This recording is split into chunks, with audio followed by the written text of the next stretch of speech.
किसानों का गुस्सा जो है इस बार नरेंद्र मोदी को चिता रहा है। किसानों का गुस्सा देश के प्रधानमंत्री को हरा रहा है।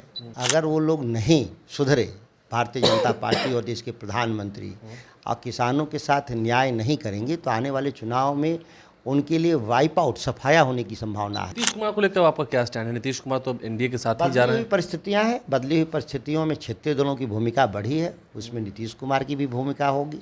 तेजस्वी यादव एक मजबूत नेता तो बन के उभरे हैं, क्या बिहार में अब सत्ता आएगी? आप हम जब एक एमएलए थे तो हम लोग कितने एमएलए बनाए? एक एमपी पर कितना एमएलए बनाए थे? 115 एमएलए बनाए थे। अब तो हम लोग 9 एमपी हैं।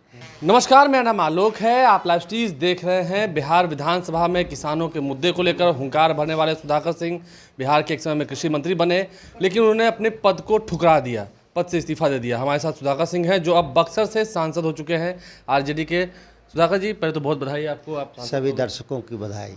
कैसे देखते हैं? अब तो आपको बड़ी जिम्मेदारी मिली है, संसद भवन जाएंगे, क्या किसानों की मांग को लेकर वहाँ भी हुंकार भरेंगे? देखिए, काम की भूमिका नहीं बदली है। काम तो मैं किसानों के लिए अभी भी कर रहा था और दिल्ली में भी वही काम करना है। एक बड़ी पंचायत है, हम एक छोटी पंचायत से हम बड़ी पंचायत में गए हैं। निश्चित तौर पर हमारी भूमिका इस संदर्भ में है कि जो मैं काम बिहार के लिए कर रहा था वो अब देश के लिए मुझे करना है। क्योंकि भारतीय संसद का मैं सदस्य हूँ, अब बिहार विधानसभा का सदस्य नहीं हूँ। अपने बक्सर लोकसभा के लोक विकास के साथ देश के किसानों की लड़ाई को मजबूती से हम लोग पक्ष रखेंगे। और लोगों ने इस देश में तो साबित किया है। देखिए, जो किसानों का जो इलाका रहा, किसान आंदोलनों का जो इलाका रहा, वहाँ बीजेपी बुरी तरह से हारी है। पश्चिमी उत्तर प्रदेश, हरियाणा, राजस्थान, पंजाब, जहाँ किसान आंदोलन हमारे मजबूत थे। और बिहार में भी आप देखें, जो इलाहाबाद में हम लोग आते हैं, जहाँ किसानों की लड़ाई लड़ते रहे हैं, तो ये हम लोगों ने मजबूत, यहाँ तक कि हम लोगों ने पूर्वांचल में भी किसानों की बड़ी लड़ाई बनारस के भीतर भी लड़े थे। तो प्रधानमंत्री 4,80,000 से वो आज 1.5 लाख पे जीते और बगल की सभी सीटें वो हारे हैं। मतलब कि अगर जो शाहबाद एनडीए मुक्त हो गया है, वहाँ एनडीए की एक भी सीटें नहीं है। अगर हम बात करें, आरा में हार गए बीजेपी, सासाराम में हार गए, बक्सर में आपने हरा दिया, सभी जगह पर उस तरफ काराकाट में हार गए, तो यानी कि किसानों का गुस्सा जो है इस बार नरेंद्र मोदी को चिता रहा है। किसानों का गुस्सा देश के प्रधानमंत्री को हरा रहा है। और अगर वो लोग नहीं सुधरे, भारतीय जनता पार्टी और देश के प्रधानमंत्री और किसानों के साथ न्याय नहीं करेंगे तो आने वाले चुनाव में उनके लिए वाइप आउट, सफाया होने की संभावना है। अभी थोड़े से मीडिया के सहयोग से, देश के धन्ना सेठों के सहयोग से बचे हैं लोग, अगली बार धाराशायी हो जाएंगे। मतलब इस बार एनडीए ने तो सरकार बना ली, अगली बार वो भी मुश्किल हो जाएगी। मैं कहा सफाया हो जाएंगे, सफाया हो जाएंगे। नीतीश कुमार को लेकर आपका क्या स्टैंड है? नीतीश कुमार तो एनडीए के साथ ही जा बदली रहे हुई हैं। परिस्थितियां हैं, बदली हुई परिस्थितियों में क्षेत्रीय दलों की भूमिका बढ़ी है, उसमें नीतीश कुमार की भी भूमिका होगी। और देश में कई क्षेत्रीय दल हैं जिनके भरोसे देश की सरकारें चलेंगी। हंग पार्लियामेंट है, इस देश की जनता का यही मैंडेट है कि सबको सुन करके ही सरकार चलाएंगे। एक तरफा अगर चलाने का प्रयास करेंगे तो मुश्किल होगा देश में सरकार चलाना। आप तो नीतीश कुमार को जानते हैं, आप तो उनके खिलाफ बोलते रहे। नीतीश कुमार बार बार बदलते हैं, क्या फिर बदल जाएंगे? क्या कहा, मुद्दों के आधार पे मेरे मतभेद हैं। व्यक्तिगत मतभेद उनसे मेरे कभी नहीं रहे, कभी नहीं उनके रहे व्यक्तिगत मतभेद। पारिवारिक संबंध रहे हैं, मुद्दों के आधार पे मेरे मतभेद रहे हैं। तो इस देश में मुद्दों को सुलझाने की जिम्मेदारी, बड़ी पंचायत में हम पार्लियामेंट में गए हैं मुद्दों को सुलझाने के लिए, तो निश्चित तौर पर सुलझेगा। सामने में तो एनडीए और बीजेपी पूरी की पूरी होगी आपके सामने, यहाँ भी रही है। देखिए, एनडीए हो या यूपीए हो, अब तो हमारी 5 साल जिम्मेदारी है ना कि भारत की जनता और बिहार की जनता के साथ न्याय करवाना। चुनाव तो 1 महीने लड़े जाएंगे, 5 साल चुनाव नहीं लड़े जाएंगे। तो ये अब 4 साल 9 महीने 10 महीने 11 महीने जो बचे हैं, इसमें तो लोगों के मुद्दे को सुलझाना होगा। नहीं तो फिर चुनाव का कोई अर्थ नहीं रह जाएगा, लोगों में निराशा फैलेगी कि आखिर हम चुनाव वोट देते हैं, चुनाव लड़ाते हैं लोगों को और हमारी समस्याएं नहीं सुनी जा रही हैं। तो ये आप मान कर चलें कि जो भी रास्ता होगा, हम लोग किसानों के, कामगारों के, कारीगरों के मुद्दे को हम लोग सुलझाने के लिए समन्वय के साथ इस देश में हम लोग काम करेंगे। सरकार का जो मैंडेट है, उस मैंडेट के हिसाब से सरकार बनेगी। आप लोगों को तो बिहार में सिर्फ 4 ही सीट मिली ना, एनडीए को तो 30 सीटें मिल गई बिहार में। उधर आप आलोक जी, मैंने कहा ना कि मीडिया थोड़ा लेवल प्लेइंग बात करे। ये हमारा 4 क्यों है, हमारा 10 है बिहार में, 9 है मेरा।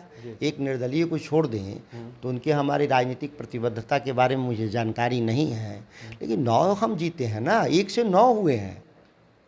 ये कोई साधारण नहीं है, 9 गुना बढ़े हैं हम लोग, और हम बहुत कम वोटों से हारे हैं चुनाव। सुधाकर सिंह जब सांसद हो गए, कहाँ मिलेंगे, कहाँ भेंट होगी सुधाकर सिंह से? सुधाकर सिंह से पहले जहाँ मुलाकात होती थी वहीं मुलाकात होगी। बक्सर में मुलाकात हो जाएगी?